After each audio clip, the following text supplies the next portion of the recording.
बिस्मिल्लाहिर्रहमानिर्रहीम इय्याका नअब्दु व इय्याका नस्तईन। अस्सलाम वालेकुम टू ऑल। हम अपनी आज की डिस्कशन के अंदर प्लाज्मा मेम्ब्रेन के ऊपर डिस्कस करने लगे हैं और हम देखते हैं कि प्लाज्मा मेम्ब्रेन से रिलेटेड हमारे पास क्या क्या चीज़ें हैं समझने के लिए। अच्छा भाई, सबसे पहले तो हमें पता होना चाहिए कि प्लाज्मा मेम्ब्रेन कहाँ किसे जाता है। देखें, प्लाज्मा मेम्ब्रेन जो है हर सेल के अंदर एक लिविंग आउटर बाउंड्री होती है जो कि उस सेल के साइटोप्लाज्म को एक्सटर्नल इन्वायरमेंट से क्या करके रखती है, सेपरेट करके रखती है। ऐसी लिविंग आउटर बाउंड्री को क्या कहा जाता है, प्लाज्मा मेम्ब्रेन कहा जाता है। ठीक है, तो लिखा हुआ है कि ईच सेल पजेस, हर सेल के ऊपर एक आउटर बाउंड्री होती है जो कि साइटोप्लाज्म को, उस सेल के साइटोप्लाज्म को जो बाहर वाला एनवायरनमेंट होता है, एक्सटर्नल एनवायरनमेंट होता है, उसको सेपरेट करके रखती है। ऐसी आउटर बाउंड्री को क्या कहा जाता है, प्लाज्मा मेम्ब्रेन कहा जाता है। ये प्लाज्मा मेम्ब्रेन की एक छोटी सी डेफिनेशन थी। अब हम थोड़ी सी बात कर लेते हैं प्लाज्मा मेम्ब्रेन की कंपोजिशन के ऊपर कि ये बनी किसकी हुई है। तो भाई ये हम ऑलरेडी पढ़ चुके हैं कि जितनी भी बायोलॉजिकल मेम्ब्रेन है, यानी ये प्लाज्मा मेम्ब्रेन है, ये एक नहीं होती, ये होती है डबल लेयर। इसलिए इसे कभी कभी लिपिड बायलेयर भी कहा जाता है, क्योंकि ये लिपिड की बनी हुई होती है। बायलेयर मीन्स के दो लेयर, ये दो लेयर होती हैं, एक ऊपर होती है दूसरी नीचे, और इस तरह से दोनों मिलके एक प्लाज्मा मेम्ब्रेन बनाती है। मैं आपको स्ट्रक्चर के अंदर दिखाता हूं, परेशान होने की जरूरत नहीं है। भाई किसकी बनी हुई होती है, फॉस्फोलिपिड की बनी हुई होती है। हम ऑलरेडी बायोलॉजिकल मॉलिक्यूल्स के अंदर पढ़ चुके हैं। ये जो फॉस्फोलिपिड है, ये लिपिड की एक क्लास है जो कि बायोलॉजिकल पॉइंट ऑफ व्यू से इंपॉर्टेंट थी, क्योंकि ये इससे हमारी प्लाज्मा मेम्ब्रेन बनती है। याद है, मैंने आपको बताया था। अच्छा, अब ये सिर्फ इसके अंदर फॉस्फोलिपिड नहीं होता, प्लाज्मा मेम्ब्रेन के अंदर कुछ प्रोटीन्स, कार्बोहाइड्रेट्स के मॉलिक्यूल भी लगे हुए होते हैं। मैं आगे चल के आपको दिखाता हूँ। अब मैंने कहा ये जो दो लेयर होती हैं, इनकी अरेंजमेंट कौन सी होती है, इनकी अरेंजमेंट होती है पैरेलल। ये एक दूसरे के आमने सामने होती है। अभी मैं आपको इमेज में दिखाता हूं, आप यहाँ पे देख सकते हैं, ये है वो इमेज। अब इस इमेज के अंदर आपको दो लेयर नजर आ रही होंगी। देखिए, यहां से आप इसको कट कर दें, यहां से आप, ये स्पेस भी आपको नजर आ रहा होगा, ये जो लाइन में लेके जा रहा हूं, यहां से आप इसको क्या कर दें, इस तरह से कट कर दें। तो एक लेयर ये है ऊपर की साइड, ठीक है, और दूसरी ये लेयर है नीचे की साइड। तो इस तरह से आपको टोटल कितनी लेयर मिल गई, दो लेयर मिल गई, एक ऊपर वाली लेयर, एक नीचे वाली लेयर, ये हो गई बाय लेयर। और इन दोनों ने मिलके, ये दोनों आपस में मिली हुई हैं, मिलके इन्होंने एक ही लेयर बनाई हुई है, जिसको क्या कहा जाता है, प्लाज्मा मेम्ब्रेन कहा जाता है। ठीक है बच्चा। अच्छा, यही बात लिखी हुई थी यहाँ पे कि all biological membrane consist of double layer, by layer of phospholipid. Phospholipid की बनी हुई होती हैं, इनके साथ प्रोटीन और कार्बोहाइड्रेट भी लगे हुए होते हैं, वो भी मैं आपको दोबारा से दिखाता हूँ। और पैरेलल थी, बिल्कुल एक दूसरे के सामने थी, आप लोगों ने खुद देखा था। अच्छा, अब ये जो प्लाज्मा मेम्ब्रेन होती है ना बेटा, इसके दो एंड होते हैं, एक को कहा जाता है पोलर एंड और दूसरी को कहा जाता है नॉन पोलर एंड। अब आपको पता है कि पोलर से क्या मुराद है, जिसके ऊपर पॉजिटिव नेगेटिव चार्ज हो, और नॉन पोलर से क्या मुराद है कि दोनों के पास एक ही जैसी चार्ज हो, डिफरेंस ना हो, यानी पॉजिटिव नेगेटिव चार्ज ना हो। जिस तरह से हमने पानी के बारे में पढ़ा था ना, वाटर के बारे में, कि वाटर हमारे पास क्या है, एक पोलर मॉलिक्यूल है, क्योंकि वाटर के पास पॉजिटिव चार्ज भी थी, नेगेटिव चार्ज भी थी। इसी तरह से अगर हम प्लाज्मा मेम्ब्रेन की बात करें तो इसके पास दो एंड होते हैं, एक पोलर एंड जिसके पास पॉजिटिव नेगेटिव दोनों चार्ज होती हैं, दूसरा नॉन पोलर एंड जिसके पास एक ही जैसी चार्ज होती है। अच्छा, अब आपने याद रखना है, इसका जो नॉन पोलर एंड होता है वो होता है हाइड्रोफोबिक। उसकी नेचर होती है हाइड्रोफोबिक, यानी वो वाटर फियरिंग होता है, वो पानी से डरता है, पानी से नफरत करता है, और वो एक दूसरे को फेस कर रहा होता है। मैं अभी आपको थोड़ी देर में दिखाता हूँ। और जो पोलर एंड होता है वो होता है हाइड्रोफिलिक, जिसकी नेचर वाटर लविंग की होती है। ये वाटर से लव करता है, पानी को आने की इजाजत देता है। और इस एंड के साथ आप देखते हैं, आपको कार्बोहाइड्रेट्स भी लगा हुआ मिलेगा, आपको प्रोटीन्स भी लगी हुई मिलेंगी। आओ मैं आपको दिखा देता हूं। देखें, ये हमारे पास वो प्लाज्मा मेम्ब्रेन का स्ट्रक्चर है। अब हम थोड़ा सा मार्कर चेंज करते हैं ताकि मैं आपको अच्छे तरीके से समझा सकूं। देखो, हम सिर्फ फिलहाल एक लेयर की बात करते हैं, दोनों की बात नहीं करते। ये अगर मैं सिर्फ इस एक लेयर की बात करूं तो इस एक लेयर के अंदर ये आपको उसका क्या नजर आ रहा है, हेड नजर आ रहा है, ठीक है। और ये जो पूरी की पूरी है, ये आपको उसकी क्या नजर आ रही है, ये उसकी टेल नजर आ रही है। अब ये जो इसका हेड है, ये होता है वाटर लविंग, पोलर होता है, ठीक है।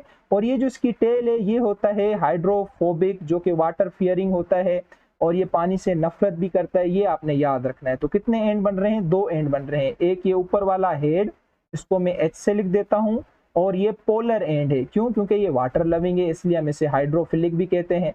और दूसरा एंड कौन सा बन रहा है, ये टेल वाला बन रहा है, इसको मैं टी से लिख देता हूं। और ये नॉन पोलर है, यानी कि ये हाइड्रोफोबिक है, ये वाटर से फियर करता है। अब इस तरह से अगर मैं दूसरी का अगर आपको बताऊं, दूसरी का, तो ये दूसरी का क्या हो जाएगा, दूसरी लेयर का हेड हो जाएगा, है ना, और ये दूसरी लेयर की टेल हो जाएगी। अब मैं आप लोगों से एक आसान सा क्वेश्चन पूछ रहा हूं कि मुझे आप ये बताएं कि ये जो दो टेल हैं ये दोनों हाइड्रोफोबिक हैं या हाइड्रोफिलिक हैं। तो अंडरस्टूड बात है, ये हाइड्रोफोबिक हैं और दोनों एक दूसरे को फेस कर रही हैं या नहीं कर रही। हाँ भाई, दोनों एक दूसरे को फेस कर रही हैं। तो देखो यही बात लिखी हुई है कि जो नॉन पोलर एंड है जिसको हम हाइड्रोफोबिक बोलते हैं, वो एक दूसरे को क्या कर रही हैं, फेस कर रही हैं। इस इमेज के अंदर आप खुद भी देख सकते हो, ये एक दूसरे को क्या कर रही हैं, फेस कर रही है ना। और इसी तरह से ये इसका क्या है, हेड है, और ये इस दूसरी लेयर का हेड है जो कि पोलर मॉलिक्यूल है, वाटर लविंग है, हाइड्रोफिलिक है। तो ये थोड़ी सी इसकी क्या थी, कंपोजिशन थी, जो आप लोगों ने ज़हन में रखनी है। अच्छा, उसके अलावा अब ये जो इसका पोलर एंड है, जो इसका हाइड्रोफिलिक वाला जो एंड है, अब उसके ऊपर आप देखें आपको मुख्तलिफ किस्मों की प्रोटीन्स लगी हुई मिल रही हैं। ये जो ब्लू कलर की है ना बेटा, ये जितनी भी हैं सारी की सारी क्या है, प्रोटीन है। और इनके ऊपर ये आप देख रहे हैं कि ये जो पिंक कलर है, मेरे ख्याल में इसके लिए कार्बोहाइड्रेट्स भी लगा हुआ है। सेम इसी तरीके से ये इसकी नीचे वाली सरफेस को भी आप देखें तो यहाँ पे भी कुछ प्रोटीन्स लगी हुई हैं। इनके नाम है आगे चल के मैं बताता हूँ। ये पूरी की पूरी देखो, ये जो ब्लू कलर की, ये कंप्लीट कलर की क्या है, प्रोटीन है। तो यानी आप क्या देख रहे हैं कि कुछ प्रोटीन ऐसी हैं जो कि सरफेस पे लगी हुई है ना, ये सारी 1 2 3 तीनों सरफेस पे लगी हुई हैं। ये अपर सरफेस कहलाती है, ये लोअर, कुछ लोअर सरफेस पे भी लगी हुई हैं। कुछ प्रोटीन तो ऐसी हैं जो कि दोनों प्लाज्मा, दोनों लेयर के साथ लगी हुई हैं, जैसे ये चैनल प्रोटीन है, जैसे ये इंटीग्रल प्रोटीन है, देखो दोनों के साथ लगी हुई है ना। तो इनके अलग अलग नाम है, मैं आगे चल के बताता हूँ। लेकिन अभी जस्ट मैं आपको इतना समझाना चाह रहा हूँ कि देखो सिर्फ फॉस्फोलिपिड नहीं है, इसके साथ आपको बाकायदा ये प्रोटीन भी नजर आ रही है। यहाँ पे अगर आप छोटा सा देखें तो आपको प्लाज्मा मेम्ब्रेन के अंदर लिपिड का एक मॉलिक्यूल नजर आ रहा है जिसको हम कोलेस्ट्रॉल कहते हैं। आप में से कोई मुझे बता सकता है कि लिपिड की कौन सी क्लास से ये कोलेस्ट्रॉल बिलोंग करता है? आप लोगों के लिए असाइनमेंट है, आप लोग मुझे कमेंट बॉक्स में बताना, क्योंकि लिपिड के अंदर मैं पढ़ा चुका हूँ। तो यानी ये जो प्लाज्मा मेम्ब्रेन होती है सिर्फ फास्फोलिपिड की नहीं बनी हुई होती, इसमें प्रोटीन भी होता है, आप खुद देख रहे हैं, इसमें कार्बोहाइड्रेट भी होता है, आप खुद देख रहे हैं, इसमें कोलेस्ट्रॉल यानी लिपिड भी होता है, सारी चीजें आप देख रहे हैं। और आपको ये भी पता होना चाहिए कि कौन से एंड एक दूसरे को फेस कर रहे होते हैं और वो कौन से एंड हैं, पोलर हैं या नॉन पोलर हैं, हाइड्रोफोबिक हैं या हाइड्रोफिलिक हैं। ये सारी चीजें मैंने आप लोगों को अच्छे तरीके से समझा दी है। अच्छा, उसके अलावा ये कहता है प्लाज्मा मेम्ब्रेन के अंदर कुछ लिपिड भी पाया जाता है, जैसे कोलेस्ट्रॉल 50% पाया जाता है, और ये पीएमसी की टेस्ट के अंदर क्वेश्चन भी आ चुका है। और ये कहता है कि आप याद रखना, जो प्लांट सेल की प्लाज्मा मेम्ब्रेन होती है और जो बैक्टीरियल सेल की प्लाज्मा मेम्ब्रेन होती है, उनमें कोलेस्ट्रॉल नहीं होता। तो वो आपसे पूछ सकते हैं ना कि plant cell possesses the cholesterol, किसी में ऑप्शन ए में होगा 50%, बी में 100%, सी में 150, डी में नन ऑफ दिस। तो आप किसके साथ जाएंगे? ऑप्शन डी के साथ, नन ऑफ दिस के साथ, क्योंकि कोलेस्ट्रॉल तो होता ही नहीं है। अच्छा, प्लाज्मा मेम्ब्रेन के अंदर जो प्रोटीन का प्रोपोर्शन होता है वो 60 to 80% होता है, और जो लिपिड का प्रोपोर्शन होता है वो 20 to 40% होता है। और बहुत ही कम अमाउंट के अंदर इसके अंदर कार्बोहाइड्रेट पाया जाता है, तकरीबन 5 से 10% इसके अंदर कार्बोहाइड्रेट भी पाया जाता है। लेकिन कुछ बुक लिखती हैं कि 50% प्रोटीन होता है और 50% जो है वो लिपिड होता है। हर किताब अलग अलग परसेंटेज बताती है, ये जो मैंने लिखी है ये फेडरल बोर्ड से लिखी है, ठीक है। तो प्लाज्मा मेम्ब्रेन के अंदर जो है वो 60 to 80 प्रोटीन होता है, अकॉर्डिंग टू सिंध टेक्स्ट बुक 50% होता है, 20 to 40% लिपिड होता है, और अकॉर्डिंग टू सिंध टेक्स्ट बुक 50 होता है, और स्मॉल क्वांटिटी के अंदर कार्बोहाइड्रेट पाया जाता है तकरीबन 5 से 10%। तो ये हमारे पास जो है वो प्लाज्मा मेम्ब्रेन की केमिकल कंपोजिशन थी, जो मुझे उम्मीद है कि आप लोगों को समझ आ गई होगी, स्ट्रक्चरली भी और जो है वो केमिकली भी। अच्छा, उसके बाद एक छोटा सा जो है वो मॉडल दिया गया था जिसका नाम है फ्लूइड मोज़ेक मॉडल। बाज़ औक़ात आपके बोर्ड के पेपरों में भी इससे रिलेटेड जो है वो क्वेश्चन आ जाता है। एज सच इतना इम्पोर्टेंट एंट्री टेस्ट के पॉइंट ऑफ व्यू से नहीं है ये मॉडल, लेकिन बोर्ड के पेपरों में कभी कभी आ जाता है। 1972 के अंदर दो साइंटिस्ट थे, एक का नाम सिंगर था, दूसरे का नाम निकोलसन था। ये दोनों प्लाज्मा मेम्ब्रेन के ऊपर काम कर रहे थे। तो इन्होंने देखा कि इन्होंने कहा कि ये जो लिपिड है ना, लिपिड की ये जो प्लाज्मा मेम्ब्रेन है, ये इस तरह से कि एक समंदर है, ये पूरा का पूरा जो है वो समंदर है, ठीक है। और ये समंदर बना हुआ है लिपिड का, ठीक, ये समंदर जो है ये किसका बना हुआ है? लिपिड का।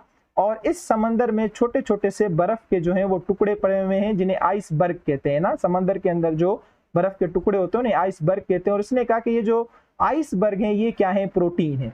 तो यानी कि इसके कहने का मतलब ये था कि प्रोटीन, ये जो प्लाज्मा मेम्ब्रेन की कंपोजिशन कुछ इस तरह से है कि जो इसमें लिपिड है वो बिहेव करता है एज अ लिक्विड, और जो ये आइसबर्ग हैं, जो बर्फ के टुकड़े हैं, वो बिहेव करते हैं एज अ प्रोटीन।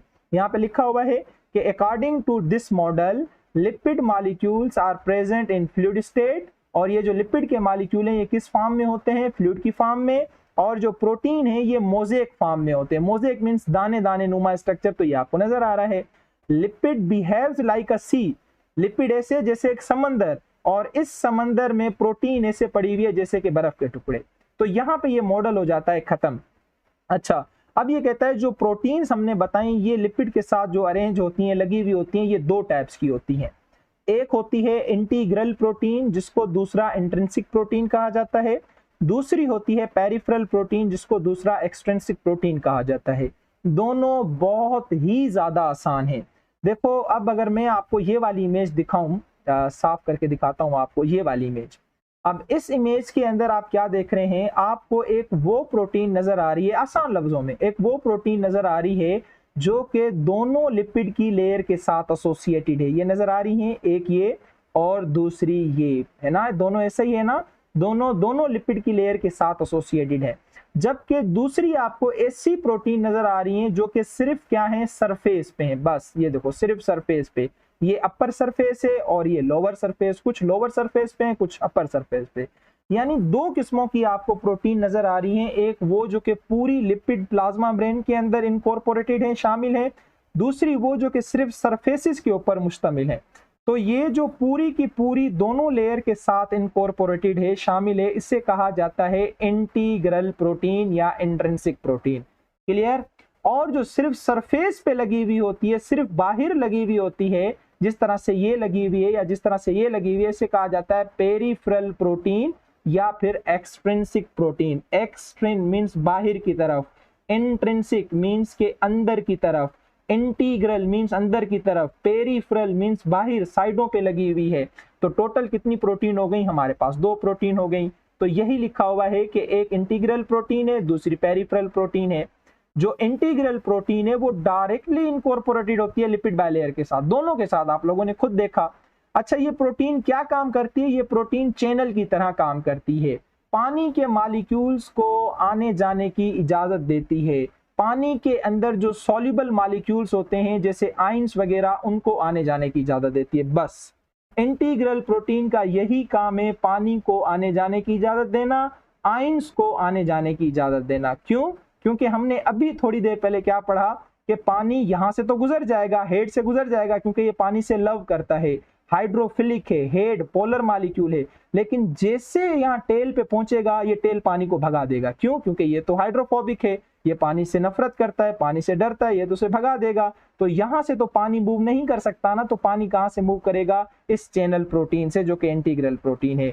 इस प्रोटीन से, इस इंटीग्रल प्रोटीन से पानी मूव करेगा, आयंस वगैरह भी सब यहां से क्या करेंगे, मूव करेंगे। यहां से मूव क्यों नहीं कर सकते, ये ऊपर वाला हेड तो इनको आने की इजाजत देगा क्योंकि ये हाइड्रोफिलिक है, वाटर लविंग है, पोलर है, लेकिन टेल इसको रोक लेगी क्योंकि ये टेल जो है ये नॉन पोलर है, हाइड्रोफोबिक है, और इसकी नेचर भी क्या है, लिपिड की है, तो ये पानी को आने कभी नहीं देगी। तो जो पानी, जो आयंस वगैरह है वो कहां से जाएंगे, इंटीग्रल प्रोटीन से। ये जो चैनल, ये पूरा एक चैनल बना हुआ है ना, इसलिए इसका नाम भी चैनल प्रोटीन है, यहां से मूव करेंगे। क्लियर? ये बात समझ आ गई? ओके। तो यही लिखा हुआ है कि these types of protein behave as a channel, ये चैनल की तरह काम करेगी जो कि पानी की मॉलिक्यूल को आने जाने की इजाजत देगी, और पानी के अंदर जो सॉल्युबल मॉलिक्यूल्स हैं जैसे आयंस वगैरह हैं उनको भी आने जाने की इजाजत देगी। दूसरी हमारे पास जो प्रोटीन है वो है पेरिफेरल प्रोटीन, जो कि सरफेसिस पे लगी हुई होती है। अ class of protein that is located on the outer surface, आप लोगों ने खुद देखा, या तो बाहर वाली सरफेस पे लगी हुई है, या जो साइटोप्लाज्म की तरफ सरफेस है वहां पे लगी हुई है। ये वाली जो सरफेस है ये साइटोप्लाज्म की तरफ है, ये वाली जो सरफेस है ये बाहर की तरफ है। ये कहता है this protein is also associated with the carbohydrates, आप देख रहे हैं कार्बोहाइड्रेट के साथ भी जुड़ी हुई है यानी ग्लाइकोप्रोटीन बन गया, और लिपिड के साथ भी जुड़ी हुई है यानी कि लिपोप्रोटीन बन गया। ये कॉन्जुगेटेड मॉलिक्यूल है, मैं आप लोगों को ऑलरेडी पहले बता चुका हूं, चैप्टर नंबर 1 के एंड में आखिरी टॉपिक हमारा इसका था कॉन्जुगेटेड मॉलिक्यूल का। जिस तरह से इंटीग्रल प्रोटीन चैनल की तरह काम कर रही थी, पानी और साल्ट आयंस वगैरह को आने जाने की इजाजत दे रही थी, पेरिफेरल प्रोटीन ये काम नहीं करती। ये जो पेरिफेरल प्रोटीन है ये काम करती है as a receptors, as a enzymes, as a antigens. ठीक है, रिसेप्टर में आपको बता चुका हूं वो मॉलिक्यूल्स होते हैं जो, ये वो मॉलिक्यूल्स हैं जो कि पेरिफेरल प्रोटीन के बने हुए हैं। देखो अब आपको पता चला, अगर आपसे कोई पूछे कि रिसेप्टर्स क्या हैं तो आप कहेंगे कि सर एक्चुअली ये पेरिफेरल प्रोटीन है। एंजाइम्स हमारे मोस्टली प्रोटीन के बने हुए होते हैं। कौन सी प्रोटीन के? पेरिफेरल प्रोटीन के। एंटीजेंस मैंने बताया था ना, जो ब्लड के अंदर जो ब्लड ग्रुप होता है A B C, sorry C तो नहीं, ए बी और ओ, 4 जो ब्लड ग्रुप होते हैं वो भी किस प्रोटीन के बने हुए हैं? पेरिफेरल प्रोटीन के बने हुए हैं। तो ये बहुत इंपॉर्टेंट बातें हैं। जो रिसेप्टर्स हैं, जो एंजाइम्स हैं, जो एंटीजेंस हैं, जो सिर्फ प्लाज्मा मेम्ब्रेन में लगी हुई होती है ना, वो किस प्रोटीन के बने हुए होते हैं? पेरिफेरल प्रोटीन के बने हुए होते हैं। ये जो है आपने याद रखना है, ठीक है। रिसेप्टर्स का काम होता है चीजों को रिसीव करना, एंजाइम्स किसी भी रिएक्शन को स्पीड अप कर देते हैं, एंटीजन जो है ये हमारा ब्लड ग्रुप बनाते हैं, जिसमें ए होगी उसका ब्लड ग्रुप ए, जिसमें बी होगी उसका ब्लड ग्रुप बी, जिसमें ए बी होगी उसका ब्लड ग्रुप ए बी, जिसमें कोई नहीं होगी उसका ब्लड ग्रुप ओ, जैसे मेरा है, मेरे अंदर कोई एंटीजन मौजूद नहीं है, तो टोटल 4 ब्लड ग्रुप होते हैं। बहरहाल ये हमारा टॉपिक नहीं है, ये इंटर का टॉपिक है, चैप्टर नंबर 8 का। अच्छा, यहाँ पे मैंने आप लोगों की आसानी के लिए लिख भी दिया है ताकि आप लोग परेशान ना हो। Different types of cells contain different plasma protein. हर सेल की अपनी अपनी प्लाज्मा प्रोटीन होती है। जैसे आरबीसी की अगर हम बात करें तो उसमें ए बी और ओ ब्लड ग्रुप बनाती हैं ये एंटीजन। अच्छा, हम कोई भी हम कहते हैं ना कि ब्लड ग्रुप लग रहा है, हम कहते हैं ना कि मुझे ए ब्लड ग्रुप चाहिए, हम कहते हैं मुझे बी ब्लड ग्रुप चाहिए, ओ चाहिए, इस तरह से अलग अलग लगते हैं ना। तो ये जो ब्लड ग्रुप की एक्सेप्टेंस है या फिर जो रिजेक्शन है, ये पता है किन प्रोटीन की वजह से होती है? Peripheral protein. पेरिफेरल प्रोटीन से ब्लड ग्रुप मैच करवाना होता है। ट्रांसप्लांटेशन ऑफ किडनी, जो किडनी ट्रांसप्लांट करते हैं, बाज़ औक़ात हम कहते हैं क्लोज जो है वो ट्रांसप्लांट होनी चाहिए, ज़्यादा दूर नहीं होना चाहिए, या फिर उसके अलावा हम लगा तो लेते हैं लेकिन वो भी सेम नहीं होती, वो भी पेरिफेरल प्रोटीन से मैच नहीं करती, तो हम कुछ ऐसी दवाएं देते हैं जो कि इम्यून सिस्टम को रोक के रखती हैं। क्योंकि जब आप मुख्तलिफ किस्मों की पेरिफेरल प्रोटीन्स को मिलाते हैं तो इम्यून सिस्टम एक्टिवेट हो जाता है। वो कहता है कि ये मेरी बॉडी का तो सेल नहीं है, मेरी बॉडी की तो प्रोटीन नहीं है, उसके खिलाफ एक्शन करना शुरू कर देगा। फिर चाहे वो ब्लड की एंटीजन प्रोटीन हो, चाहे किडनी की पेरिफेरल प्रोटीन हो, कुछ भी हो, चाहे हार्ट का ट्रांसप्लांट हो या किसी भी ऑर्गन का ट्रांसप्लांट हो, ये डिपेंड करता है पेरिफेरल प्रोटीन पे। जब तक आपकी यानी डोनर की और रिसिपेंट की, दोनों की जब तक पेरिफेरल प्रोटीन नहीं मिलती, तब तक आप ना तो किसी को ब्लड ग्रुप दे सकते हैं, ना तो आप किसी को अपना कोई ऑर्गन ट्रांसप्लांट कर सकते हैं। क्यों? क्योंकि जब आप दूसरी पेरिफेरल प्रोटीन देते हैं तो इम्यून सिस्टम उससे रिकॉग्नाइज कर लेता है। इम्यून सिस्टम को पता चल जाता है कि ये मेरी प्रोटीन नहीं है, तो उसके खिलाफ ये अपना एक्शन परफॉर्म करना शुरू कर देता है। फिर आप कहेंगे कि सर चलो ब्लड ग्रुप में तो ऐसा हमने बिल्कुल भी नहीं देखा, अगर हम दूसरा लगा दें तो उसी वक्त इंसान की डेथ हो जाती है, लेकिन किडनी तो लगी जाती है, ठीक है। जिस तरह से हम क्लोज रिलेटेड, अच्छा किडनी भी ज्यादा दूर से देखो हम नहीं लगाते ना, दूर से जो ब्लड ग्रुपिंग होता है उससे नहीं लगाते, जो करीब करीब होते हैं, माँ बहन या बिल्कुल करीब रिलेटिव्स, उनसे किडनी लेके लगाते हैं। वो भी लगाने के बाद बेटा कुछ ऐसी दवाएं होती हैं जो इम्यून सिस्टम को काबू करके रखती हैं, इम्यून सिस्टम को रोक के रखती हैं। अगर आप वो दवाएं नहीं लोगे ना तो इम्यून सिस्टम उस किडनी को वहां से रिमूव कर देगा, लगने नहीं देगा, किडनी फेलवर कर देगा, ठीक है। तो ये सारी बातें किस पे डिपेंड करती हैं? पेरिफेरल प्रोटीन पे। तो कितनी इंपॉर्टेंट बात है। अच्छा, उसके बाद ये जो ग्लाइकोलिपिड और जो ग्लाइकोप्रोटीन्स आपने देखी, यहाँ पे आपको प्लाज्मा मेम्ब्रेन में नजर आ रही है, ये ग्लाइकोप्रोटीन है, ये ग्लाइकोलिपिड है, जो कि कार्बोहाइड्रेट प्रोटीन की बनी हुई है या फिर कार्बोहाइड्रेट लिपिड की बनी हुई है। इनके जो कॉन्जुगेटेड मॉलिक्यूल्स हैं, इनका क्या काम होता है? इनके 3 काम होते हैं जो कि आपकी बुक के अंदर मेंशन किए गए हैं। वैसे तो बहुत सारे होते हैं कि ये कॉन्जुगेटेड मॉलिक्यूल्स हैं, प्लाज्मा मेम्ब्रेन की स्टेबिलिटी में इनका बड़ा रोल होता है, ये प्लाज्मा मेम्ब्रेन को स्टेबल करके रखते हैं। दूसरा, हम कहते हैं ना कि सिमिलर सेल एक दूसरे को ढूंढ के टिश्यू बनाते हैं। तो याद है आपको ये बायोलॉजिकल मॉलिक्यूल जब हमने स्टार्ट किया तो उसमें बायोकेमिस्ट्री के चैलेंजेस में क्वेश्चन था कि how similar cell combine together and form a tissue. एक जैसे सेल किस तरह से एक दूसरे को ढूंढ के टिश्यू बनाते हैं? तो याद रखना वो ग्लाइकोलिपिड ग्लाइकोप्रोटीन की मेहरबानी है। यही वो प्रोटीन होती हैं जो कि सेल टू सेल रिकॉग्नाइजेशन करने में मदद करती हैं, ठीक है। वायरस भी जब आपके सेल के साथ अटैच करता है तो इन्हीं ग्लाइकोप्रोटीन से करता है। कोई भी ऑर्गेनिज्म जब आपके सेल के साथ अटैचमेंट लेता है तो इन्हीं प्रोटीन के साथ अटैचमेंट लेता है। ये आपने याद रखना है कि वायरस जब आपके अंदर आता है तो आपके सेल पे जब हमला करता है तो इन प्रोटीन को रिकॉग्नाइज करता है। मैं इसके ऊपर पूरा लेक्चर वायरस वाले चैप्टर के अंदर दे चुका हूं। उसके अलावा cellular identification during immune response, जब इम्यून सिस्टम एक्टिवेट हो जाता है ना किसी वायरस के खिलाफ, उसको कैसे पता चले कि ये जो बैक्टीरिया आया है ये मेरे अपने सेल की प्रोटीन लेके आया है या बाहर की प्रोटीन लेके आया है? वो भी नहीं ग्लाइकोप्रोटीन को देखता है कि मेरी अपनी ग्लाइकोप्रोटीन है या बाहर से आ रही है। जो बाहर वाली होती है फिर उसकी सेलुलर आइडेंटिफिकेशन करता है, उसको किल कर देता है। जो अपनी होता है फिर उसको संभाल के रखता है, उसको हाथ भी टच नहीं करता। ठीक है, मैं ये टॉपिक भी पूरा का पूरा इम्यून सिस्टम में ऑलरेडी बता चुका हूँ आपकी इम्यूनिटी वाले चैप्टर के अंदर। तो बहरहाल ये थोड़ा बहुत रोल था ग्लाइकोलिपिड और ग्लाइकोप्रोटीन का, जो उम्मीद है आप लोगों को समझ आ गया होगा। अच्छा, उसके बाद थोड़े से फंक्शन हैं प्लाज्मा ब्रेन के, वो हम समझ लेते हैं, अच्छे तरीके से पढ़ लेते हैं। तो सबसे पहला जो प्लाज्मा ब्रेन का फंक्शन है वो है प्रोटेक्शन ऑफ सेल साइटोप्लाज्म। हमने स्टार्ट के अंदर ही कह दिया कि सेल के साइटोप्लाज्म को ये प्रोटेक्ट करता है। दूसरा, मैंने आपसे क्या कहा था कि प्लाज्मा ब्रेन के अंदर जो भी चीज आती है या प्लाज्मा ब्रेन से जो भी चीज जाती है वो अपनी मर्जी से नहीं आती, अपनी मर्जी से नहीं जाती, उसको कंट्रोल किया जाता है, उसकी एक लिमिटेशन होती है, उसको एक चेक किया जाता है। और इस चेक करने वाली प्रॉपर्टी को, इस लिमिटेशन वाली प्रॉपर्टी को कहा जाता है सिलेक्टिव परमिएबल या इसे डिफरेंशियल परमिएबल कहा जाता है। सिलेक्टिव परमिएबिलिटी या डिफरेंशियल परमिएबिलिटी दोनों एक ही चीज है। इसका मतलब ये होता है कि ये जो भी सेल के इन एंड आउट फ्लो होता है, चाहे किसी सॉल्यूशन का हो, किसी मटेरियल का हो, किसी एंजाइम का हो, किसी प्रोटीन का हो, उसकी परमिशन लेनी पड़ेगी। जब तक प्लाज्मा ब्रेन परमिशन नहीं देगी कोई चीज अंदर से बाहर और बाहर से अंदर नहीं जा सकती। क्लियर? ओके। ट्रांसपोर्टेशन क्यों जरूरी होती है? बैलेंस करना होता है पीएच को, आयोनिक कंसंट्रेशन को बैलेंस करना होता है। कोई एंजाइम है, कोई टॉक्सिक सब्सटेंस है, सेल से निकालना है, कोई एंजाइम है जो सेल के अंदर बन रहा है, दूसरे सेल में काम करेगा, आयंस को अंदर लाना है, आयंस को बाहर भेजना है, पीएच को मेंटेन करना है। तो इन सारी चीजों के लिए ट्रांसपोर्टेशन जो है वो क्या होती है? इंपॉर्टेंट होती है। अब ये जो ट्रांसपोर्ट होती है ना, ये टोटल होती है दो किस्मों की। एक होती है एक्टिव ट्रांसपोर्ट, दूसरी होती है पैसिव ट्रांसपोर्ट। बहुत इंपॉर्टेंट है पीएमसी के पॉइंट ऑफ व्यू से भी, आपके बोर्ड के पेपरों के पॉइंट ऑफ व्यू से भी।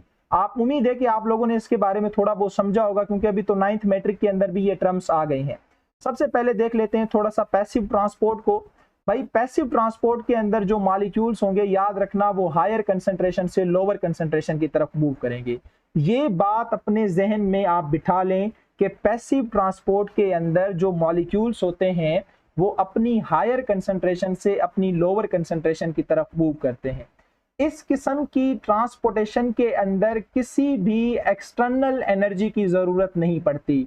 देखो यहाँ पे लिखा हुआ है ना, no need of energy, energy की जरूरत नहीं पड़ती। तो इस जुमले का मतलब ये नहीं है कि एनर्जी होती लगती नहीं है, हर काम के लिए एनर्जी लगती है। तो यहाँ पे जो मूवमेंट हो रही है इनके लिए इनकी अपनी काइनेटिक एनर्जी काफी होती है। चाहे फिर वो वाटर का मॉलिक्यूल हो, हायर टू लोअर मूव कर रहा हो, गैस का मॉलिक्यूल हो, हायर टू लोअर मूव कर रहा हो, उनके अपनी ही काइनेटिक एनर्जी इतनी होती है कि वो उनको हायर कंसंट्रेशन से लोअर कंसंट्रेशन की तरफ लेके जाती है। यहाँ पे ये जो कह रहा है ना, नो नीड ऑफ एनर्जी, तो ये एक्सटर्नल सोर्स की एनर्जी की बात कर रहा है, यानी कि एटीपी की बात कर रहा है। इसमें हमें कोई एटीपी खर्च करनी नहीं पड़ती, इनकी अपनी जो काइनेटिक एनर्जी है वो ही इनकी मूवमेंट के लिए काफी होती है। अब ये जो पैसिव ट्रांसपोर्ट होती है ये फर्दर फिर दो किस्मों के अंदर डिवाइड है, एक है डिफ्यूजन, दूसरी है ऑस्मोसिस। अब ये जो टर्म डिफ्यूजन है ये ज्यादातर गैसेस मॉलिक्यूल्स की मूवमेंट के लिए इस्तेमाल होती है, जिस तरह से कार्बन डाइऑक्साइड है या फिर ऑक्सीजन है। जब गैस के मॉलिक्यूल मूव करेंगे तो हम कहेंगे डिफ्यूजन हो रही है, हायर टू लोअर मूवमेंट हो रही है, बगैर एक्सटर्नल एनर्जी के मूवमेंट हो रही है, गैस मॉलिक्यूल की हो रही है, तो इसके लिए हम डिफ्यूजन का लफ्ज इस्तेमाल करते हैं। अब अगर गैस की जगह पानी के मॉलिक्यूल की मूवमेंट हो रही है हायर टू लोअर और बगैर एनर्जी के, तो हम कौन सा टर्म इस्तेमाल करेंगे? ऑस्मोसिस का टर्म इस्तेमाल करेंगे। इनकी जो कंप्लीट डिटेल है, एक अच्छी खासी जो डिटेल है, वो मैं आपके चैप्टर नंबर 10 ट्रांसपोर्ट का वाला जो लेक्चर है, ट्रांसपोर्ट इन प्लांट्स वाला, फॉर्म्स एंड फंक्शन है, उसके अंदर एक लेक्चर है ट्रांसपोर्ट इन प्लांट्स। उसके अंदर मैं बहुत ज्यादा डिटेल में एडवांस करके ये बता चुका हूं। अभी तो जस्ट इन्होंने आप लोगों को समझाया हुआ है कि डिफ्यूजन क्या है, ऑस्मोसिस क्या है। अच्छा, उसके बाद हमारे पास जो नेक्स्ट ट्रांसपोर्ट है वो है एक्टिव ट्रांसपोर्ट। एक्टिव ट्रांसपोर्ट के अंदर जो मॉलिक्यूल जो मूवमेंट होती है वो आपने याद रखना है, वो हमेशा कहां से कहां होती है? Lower concentration towards the higher concentration. In active transport molecules always move from lower concentration towards higher concentration, यानी कि अपने कम कंसंट्रेशन की तरफ से अपने ज्यादा कंसंट्रेशन की तरफ मूव करेंगे, और इस टाइप की ट्रांसपोर्टेशन के लिए एनर्जी रिक्वायर्ड होती है। ये कई बार बेटा क्वेश्चन आप लोगों की पीएमसी की टेस्ट में आ चुके हैं। देखें ये अंदर जो है वो ग्लूकोज के मॉलिक्यूल पड़े हुए हैं और ये बाहर ग्लूकोज के मॉलिक्यूल पड़े हुए हैं। कम मालिक्यूल बाहर पड़े हुए हैं, अंदर ज्यादा पड़े हैं। अब ये मालिक्यूल अंदर की तरफ देखें, सेल के अंदर की तरफ मूव कर रहे हैं। जब ये सेल के अंदर की तरफ मूव कर रहे हैं तो इनके लिए हमने क्या खर्च की हुई है, एटीपी खर्च की हुई है। तो जब लोअर टू हायर जाएंगे तो हमें एटीपी देनी पड़ेगी, और इस तरह की ट्रांसपोर्ट को क्या कहा जाएगा, एक्टिव ट्रांसपोर्ट कहा जाएगा। जिस तरह से पैसिव ट्रांसपोर्ट दो किस्मों की थी, डिफ्यूजन और ऑस्मोसिस, इसी तरह से जो एक्टिव ट्रांसपोर्ट होती है ये भी दो किस्मों की होती है। एक होती है एंडोसाइटोसिस, यानी कोई चीज सेल के अंदर जाए। दूसरी होती है एक्सोसाइटोसिस, कोई चीज सेल के बाहर जाए। अच्छा, मुझसे बच्चे सवाल पूछ लेते हैं, सर जो सेल के अंदर चीजें आ रही हैं जिसे आप एंडोसाइटोसिस कह रहे हैं, वो तो सॉलिड भी हो सकती हैं, वो लिक्विड भी हो सकती हैं। हाँ भाई, बिल्कुल आप सही कह रहे हो। तो सेल जब सॉलिड चीज लेता है तो उसका नाम होता है फेगोसाइटोसिस। सेल जब लिक्विड चीज लेता है तो उसका नाम होता है पिनोसाइटोसिस। इसमें क्या मुश्किल है भाई। एंडोसाइटोसिस जो है वो एक्टिव ट्रांसपोर्ट की एक टाइप है। इसके अंदर सेल क्या करता है, मालिक्यूल को अपने अंदर लेता है, अपनी प्लाज्मा मेम्ब्रेन को इनफोल्ड करके। जैसा कि आप यहाँ देख रहे हैं, ये कोई मालिक्यूल है जो कि सेल अंदर लेना चाहता है। इस तरह से सेल ने अंदर लिया, अपनी प्लाज्मा मेम्ब्रेन को इनफोल्ड किया, अंदर की तरफ इनफोल्ड करके, ये देखें ये इसने अंदर ले लिया। This is called as endocytosis. अगर ये मालिक्यूल सॉलिड है तो आप क्या कहेंगे, फेगोसाइटोसिस। अगर ये मालिक्यूल लिक्विड है तो आप क्या कहेंगे, पिनोसाइटोसिस। इसमें कोई मुश्किल चीज है? तो यहाँ पे मैंने आप लोगों की आसानी के लिए लिख भी दिया है। In phagocytosis cell engulf solid particle. Phagocytosis के अंदर सेल जो है वो सॉलिड पार्टिकल लेता है। सॉलिड पार्टिकल मतलब खा रहा है ना, तो इसलिए इसे दूसरा ईटिंग प्रोसेस भी कहा जाता है। जिस तरह से WBC जो सेल होते हैं वो फॉरेन पार्टिकल को, बैक्टीरिया को खा जाते हैं, जरासीमों को खा जाते हैं, ठीक है। और in pinocytosis cell engulf liquid particle. अब लिक्विड पार्टिकल ले रहा है, लिक्विड को खाया नहीं जाता, पिया जाता है, तो इसलिए इसको दूसरा ड्रिंकिंग प्रोसेस कहा जाता है। नेफ्रॉन जो है ये आपकी किडनी का एक स्ट्रक्चर होता है जो वाटर को अपने अंदर लेता है, ठीक है। ये भी मैं लेक्चर इंटर के में दे चुका हूँ, चैप्टर नंबर 1 के अंदर। पर अभी जस्ट एक एग्जांपल है मैंने आपको दी हुई है कि कोई आपसे पूछ ले कि आपने भाई फेगोसाइटोसिस की तो मिसाल दे दी कि WBC किसी फॉरेन पार्टिकल को खा रहा है, लेकिन मेहरबानी करके कोई पिनोसाइटोसिस की भी मिसाल दे दें, लिक्विड की भी, तो वो आपका नेफ्रॉन है। ये किडनी के सेल होते हैं जो पानी को अपनी तरफ अंदर बुलाते हैं। यहाँ पे ये फेगोसाइटोसिस है। जिस तरह से आप यहाँ पे देख रहे हैं कि ये एक पूरा का पूरा सॉलिड पार्टिकल है जो सेल ने एनगल्फ करके अपने अंदर ले लिया। और यहाँ पे आप देख रहे हैं ये वाटर के मॉलिक्यूल हैं जो कि सेल ने एनगल्फ करके अपने अंदर ले लिए, ठीक है। लास्ट चीज जो है वो है एक्सोसाइटोसिस। इसका मतलब क्या होता है कि जिस तरह से सेल चीजें अंदर लेता है काम की, इसी तरह से कचरा सेल अपने आप से बाहर निकालता है। तो अपनी मेम्ब्रेन को आउट फोल्ड करेगा, लेने के लिए इनफोल्ड, निकालने के लिए आउट फोल्डिंग करेगा। देखें ये निकाल रहा है, यहाँ से आउट फोल्ड करके इसको बाहर धक्का दे दिया, चल भाई निकल। तो ये जो चीजें निकालता है, बाज़ औक़ात सेल के अंदर कोई टॉक्सिक सब्सटेंस होता है, सेल का कोई ऑर्गेनील मर जाता है, तो उसको धक्का देके जब ये बाहर निकालता है। The process in which cell membrane helps to take out material by out folding in the form of vacuole. एक बैग बनाएगी, बैग के अंदर डालेगी वैक्यूल, उसको बैग को वैक्यूल कहेंगे, प्लाज्मा मेम्ब्रेन को आउट फोल्ड करके धक्का देके से बाहर निकाल देगी। Like extra material of cell और सेलुलर कंपोनेंट, या तो कोई ऑर्गेनील होगा सेलुलर कंपोनेंट, या तो कोई एक्स्ट्रा मटेरियल कोई टॉक्सिक वगैरह होगा, उसको धक्का देके बाहर निकाल देगा। This is all about the structure of plasma membrane, the function of plasma membrane in transportation in the plasma membrane. और जो भी चीजें थी सारी मैंने आप लोगों के साथ शेयर की हैं। लेक्चर थोड़ा बड़ा हो गया है तो आप इसे किस्तों में भी सुन सकते हैं डाउनलोड करके, या फिर ऑनलाइन, जैसे आपको बेहतर लगे। मुझे उम्मीद है कि आज का टॉपिक आप लोगों को समझ जरूर आया होगा। कोई भी क्वेश्चन हो, कोई भी बात शेयर करनी हो, कोई भी चीज़ आप लोगों को लगे कि ये गलत है, तो आप मुझसे कमेंट बॉक्स में आके शेयर कर सकते हैं। अल्लाह हाफिज़, अपना बहुत सारा ख्याल रखिए।